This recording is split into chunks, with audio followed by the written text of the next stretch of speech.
Namaste. Welcome to Diet Menu.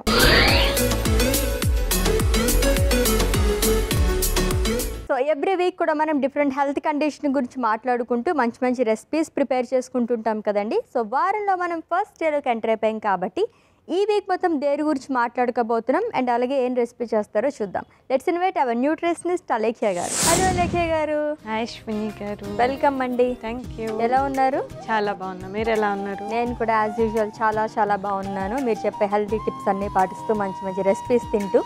Yes, as a good example మేము చెప్పే వాటికి outcome మీరు అంతే. అంతే. ఓకే, సో ఫ్రెష్ వీక్లోకి ఎంటర్ అయిపోయాం కాబట్టి ఈ వీక్ మొత్తం దేని గురించి మాట్లాడుకోబోతున్నాం? సో ఈ వీక్ వచ్చేసరికి మనము health benefits of seafood గురించి మాట్లాడుకుంటాం. Health benefits of sea food. Okay, అయితే ఈ వీక్ మొత్తం మనం సీ ఫుడ్ రెసిపీస్ తినబోతున్నాం అనమాట. మరి లాస్ట్ వీక్ ప్రామిస్ చేసా కదా, అందుకోసం తీసుకొచ్చేసాం. Thank you so much. Okay, మరి ఏ రెసిపీ చేస్తున్నారు? సో ఈరోజు వచ్చేసరికి మనం ఫిష్ ఫింగర్స్ చేసుకుంటాం. సో ఈ వీక్ మొత్తం కూడా మనం health benefits of seafood గురించి మాట్లాడుకోబోతున్నామండి. సో దీనికి సంబంధించి ఫిష్ ఫింగర్స్ ప్రిపేర్ చేస్తారంట. దీనికి కావాల్సిన పదార్థాలు అంటే ఇప్పుడు చూద్దాం. ఫిష్ ఫింగర్స్కి కావాల్సిన పదార్థాలు: బోన్లెస్ ఫిష్, అల్లం వెల్లుల్లి పేస్ట్, మిరియాల పొడి, ఉప్పు, వెల్లుల్లి ముక్కలు, కొత్తిమీర, పచ్చిమిర్చి ముక్కలు, నూనె, బ్రెడ్ క్రమ్, కోడిగుడ్డు, కారం. ఫిష్ ఫింగర్స్కి కావాల్సిన పదార్థాలు చూసాం కదండి. తయారీ విధానంలోకి ఎంటర్ అయిపోతాం. ఓకే, సో ఫిష్ చాలా రోజుల తర్వాత తీసుకొచ్చారు సీ ఫుడ్ కదా. నార్మల్గా అయితే మనం ఎక్కువగా వెజిటేబుల్స్ కానీ అండ్ అలాగే చికెన్ వీటిపైనే కాన్సన్ట్రేట్ చేసాము. సో ఫైనల్లీ వచ్చేసింది అనమాట సీ ఫుడ్ వల్ల ఉపయోగాలు. అది కూడా ప్రత్యేకంగా ఫిష్ తీసుకొచ్చారు. సో అప్పుడప్పుడు కూడా ఇంక్లూడ్ చేసుకున్నాం ఫిష్. ఇప్పుడు ఏంటి అంటే మేజర్గా చాలామంది ఒమేగా 3 ఫ్యాటీ యాసిడ్స్ కావాలి అని చెప్పేసి కాడ్ లివర్ ఆయిల్ అని క్యాప్సూల్స్ ఎక్కువగా తీసుకుంటున్నారు కదా. సో అలా తీసుకోకుండా దానికంటే న్యాచురల్గా ఇలా ఫిష్ తీసుకోవడం వల్ల కూడా ఆ రిక్వైర్మెంట్ మీట్ అవుతుంది కాబట్టి వీటి గురించే డిస్కస్ చేస్తాం. సో ఓన్లీ సీ ఫుడ్లోనే మనకు ఒమేగా 3 ఫ్యాటీ యాసిడ్స్ లభిస్తాయి కాబట్టి మనం తీసుకుంటున్నాము. సో మీరు అన్నట్టుగా ఫిష్ క్యాప్సూల్స్, మనకి ఫిష్ ఆయిల్ క్యాప్సూల్స్ తీసుకుంటున్నారు. అవి ఏ ఏజ్ నుంచి తీసుకుంటే మంచిది అండ్ డాక్టర్ ప్రిస్క్రైబ్ చేయకుండా తీసుకోవచ్చా? సో అవి తీసుకోకూడదు అని చెప్పేసి మనం ఇది చూపిస్తున్నాం అనమాట. బికాజ్ ఏదైతే ఆర్టిఫిషియల్ ఉంటుందో అది మనం లాంగ్ టర్మ్ వరకు తీసుకోలేము. దానికంటే ఇఫ్ ఇన్ కేస్ వెజిటేరియన్స్ అయితే వాళ్ళకి లైక్ అకేషనల్గా, అది కూడా ఫ్రీక్వెంట్గా కూడా రికమెండ్ చేయము, అకేషనల్గా తీసుకోవచ్చు. ఇన్ కేస్ నాన్ వెజిటేరియన్స్ అయితే ఆ క్యాప్సూల్స్ బదులు బెటర్ వీక్లీ 2 times వరకు ఇలా ఫిష్ తీసుకుంటే కూడా రిక్వైర్మెంట్ వాళ్ళకి మీట్ అవుతుంది. 2 times. సోర్స్ చాలా ఇంపార్టెంట్ కదా, వాటర్. సో ఎటువంటివి తీసుకోవాలంటారు? ఏ వాటర్లో వచ్చే ఫిష్ తీసుకుంటే మంచిది? సో బేసికల్లీ ఫ్రెష్ వాటరే ప్రిఫర్ చేస్తాం అశ్విని. స్టాగ్నెంట్ వాటర్ కానీ లేకపోతే సీ వాటర్, వీటిలలో ఏంటి అంటే సోడియం కంటెంట్ ఎక్కువగా ఉంటుంది, మెర్క్యూరీ లెవెల్స్ అనేవి ఎక్కువగా ఉంటాయి. సో ఆ లెవెల్స్ ఎక్కువ ఉన్న ఫిషెస్ తీసుకోవడం వల్ల కొద్దిగా హెల్త్ ఇష్యూస్ వచ్చే ఛాన్సెస్ ఉంటుంది. కాబట్టి fresh water fishes and fishes కూడా ఎప్పుడన్నా ఇంక్లూడ్ చేసుకున్నప్పుడు అంటే స్టోర్ చేసుకొని తింటారు. సో అలా స్టేల్ రాటెన్ ఫిషెస్ అట్లా తీసుకున్నప్పుడు కూడా హెల్త్ ఇష్యూస్ వస్తాయి. సో ఫిష్ తీసుకోవడం important, at the same time దాన్ని ఎలా తీసుకోవాలి, ఎంత తీసుకోవాలి అనేది కూడా చాలా ఇంపార్టెంట్. ఓకే, సో ఇవన్నీ నేను తెలుసుకుంటాను అయితే. ఖచ్చితంగా. సో ప్రిపేర్ చేసుకుందామా? ఏం చేయాలి ఫస్ట్? సో ఫస్ట్ నాకు ఒక మిక్సింగ్ బౌల్. సో కొంచెం ఈజీ రెసిపీ అని చెప్పేసి చెప్పొచ్చు. ఈజీ అండ్ ఒక స్టార్టర్ కైండ్ ఆఫ్ రెసిపీ చూపిస్తున్నాం. ఓకే, కైండ్ ఆఫ్ ఏముంది స్టార్టర్? యాక్చువల్లీ ఫిష్ ఫింగర్స్ అంటే మనం బయట కూడా తింటుంటాం. సో అట్లా బయట తినకుండా ఇంట్లో ఇట్లా చేసుకోవచ్చు అని చూపిస్తాను. ఓకే, సో ఫస్ట్ వచ్చేసి నేను ఫిష్ని ఇలా ఫింగర్స్ లాగా కట్ చేసి పెట్టుకున్నాను. దీన్ని యాడ్ చేస్తాను. ఓకే, దీంట్లోకి మనం స్పైసెస్ యాడ్ చేసుకుందాం. సో ఫస్ట్ వచ్చేసరికి దీంట్లో అల్లం వెల్లుల్లి పేస్ట్ యాడ్ చేస్తాం. సో అల్లం వెల్లుల్లి పేస్ట్ కొద్దిగా ఎక్కువగానే వేసుకుంటున్నాం. ఓకే, కొద్దిగా సాల్ట్ వేస్తున్నాను, కొద్దిగా మిరియాల పొడి, ఓకే, కొద్దిగా కారం.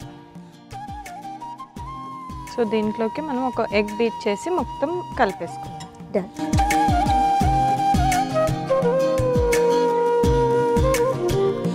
సో దీన్ని మొత్తం ఒకసారి మిక్స్ చేసేసుకుందాం.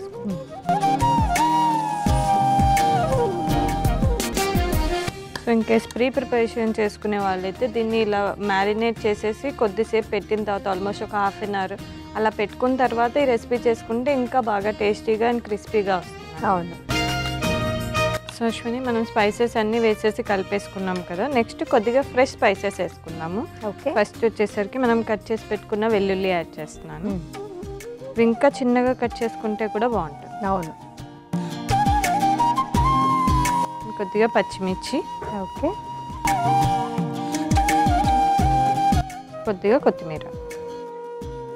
ఒకవేళ ఇలా నచ్చదు అనుకుంటే దీన్ని జస్ట్ మనం స్పైసెస్ యాడ్ చేసుకున్నాం కదా అక్కడి వరకు ఫ్రై చేసేసుకొని నెక్స్ట్ టాసింగ్ లాగా చేసుకోవచ్చు. అంటే కొద్దిగా ఆయిల్ వేసి ఈ పచ్చిమిర్చి, వెల్లుల్లి, అల్లము ఇవన్నీ ఆయిల్లో ఫ్రై చేసి ఇవి వేసి కలిపేసుకోవచ్చు. అవును, అప్పుడు ఇంకా పర్ఫెక్ట్గా మనం బయట చేసుకుంటాం కదా ఆ ఫీల్ వస్తుంది అన్నమాట మనకి.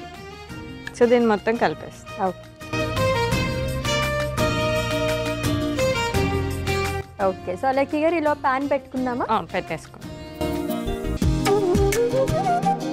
సో ఇది మనకి డీప్ ఫ్రై కాదు, షాలో ఫ్రై కాబట్టి కొద్దిగా ఆయిల్ వేసుకుంటాం. ఓకే.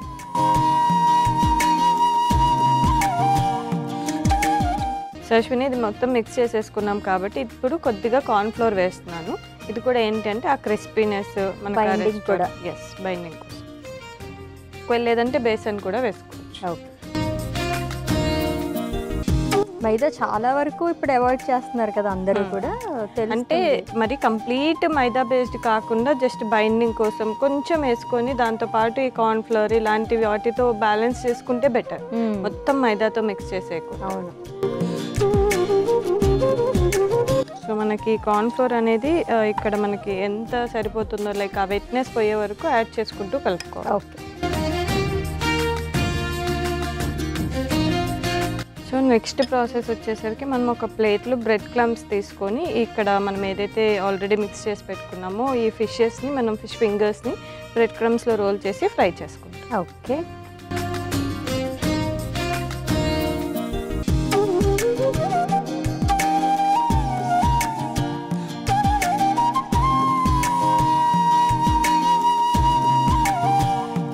ఓకే, సో మొత్తం అన్నీ అలా ప్రిపేర్ చేసుకోవాలా?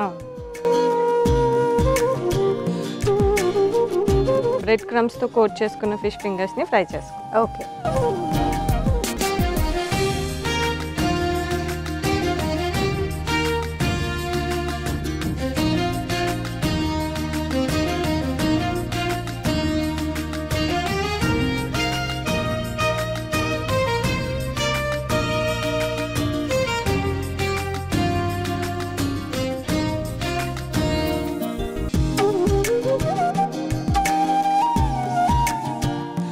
తీసేసుకుందామా? ఫిష్ కొంచెం ఎక్కువ ఆయిల్ అబ్జర్వ్ చేస్తుంది కాబట్టి మనం ఇలా టిష్యూ పేపర్లో తీసుకొని అప్పుడు సర్వ్ చేసుకుంటే బెటర్. ఓకే.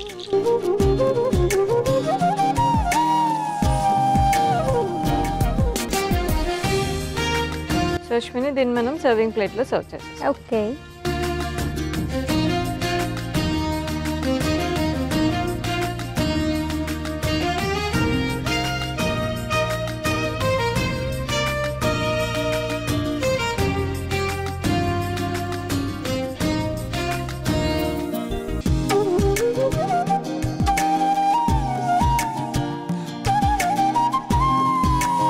అశ్విని మన ఫిష్ ఫింగర్స్ రెడీ అయిపోయి టేస్ట్ చేసేసేలా. Okay. So seafood benefits గురించి మనం మాట్లాడుకున్నామండి. సో అందులో భాగంగానే ఫిష్ ఫింగర్స్ ప్రిపేర్ చేసేసుకున్నాం. టేస్ట్ చేసే ముందు దీనికి కావాల్సిన పదార్థాలు, తయారీ విధానం ఒకసారి చూద్దాం. ఫిష్ ఫింగర్స్కి కావాల్సిన పదార్థాలు: బోన్లెస్ ఫిష్, అల్లం వెల్లుల్లి పేస్ట్, మిరియాల పొడి, ఉప్పు, వెల్లుల్లి ముక్కలు, కొత్తిమీర, పచ్చిమిర్చి ముక్కలు, నూనె, బ్రెడ్ క్రమ్, కోడిగుడ్డు, కారం. ఫిష్ ఫింగర్స్ తయారు చేసుకునే విధానం: ముందుగా మిక్సింగ్ బౌల్ తీసుకుని అందులో బోన్లెస్ ఫిష్ ముక్కలు, అల్లం వెల్లుల్లి పేస్ట్, ఉప్పు, మిరియాల పొడి, కారం, కోడిగుడ్లను బీట్ చేసుకుని కలుపుకోవాలి. తర్వాత అందులో వెల్లుల్లి, పచ్చిమిర్చి, కొత్తిమీర, కార్న్ఫ్లోర్ వేసి కలుపుకోవాలి. ఇప్పుడు స్టవ్ ఆన్ చేసి పాన్ పెట్టి అందులో నూనె వేసి, నూనె వేడెక్కిన తర్వాత చేప ముక్కలను బ్రెడ్ క్రమ్స్ లో డిప్ చేసి వేడెక్కిన నూనెలో వేసి ఫ్రై చేసుకుని సర్వింగ్ ప్లేట్ లోకి తీసుకుని సర్వ్ చేసుకోవాలి. అంతే, fish fingers ready. Fish fingers కి కావాల్సిన పదార్థాలు అలాగే తయారీ విధానం చూసాం కదండి. టేస్ట్ చేసి ఎలా ఉందో చెప్తా.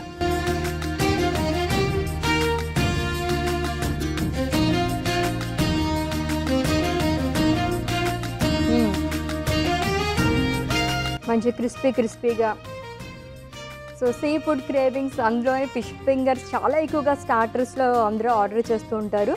బయట తీసుకోకుండా హెల్తీ వేలో మనం ఇంట్లోనే ప్రిపేర్ చేసేసుకోవచ్చు అనమాట. చాలా యమ్మీగా ఉంది. అండ్ మనం డీప్ ఫ్రై కూడా చేయలేదు, జస్ట్ షాలో ఫ్రై చేసుకున్నాం. కావాలంటే బేక్ కూడా చేసుకోవచ్చు. బేక్ కూడా చేసుకోవచ్చు, అది ఇంకా మంచిది. అలా అయితే అసలు ఆయిల్ కూడా ఉండదు బేక్ చేసుకుంటే. అలా ట్రై చేయండి.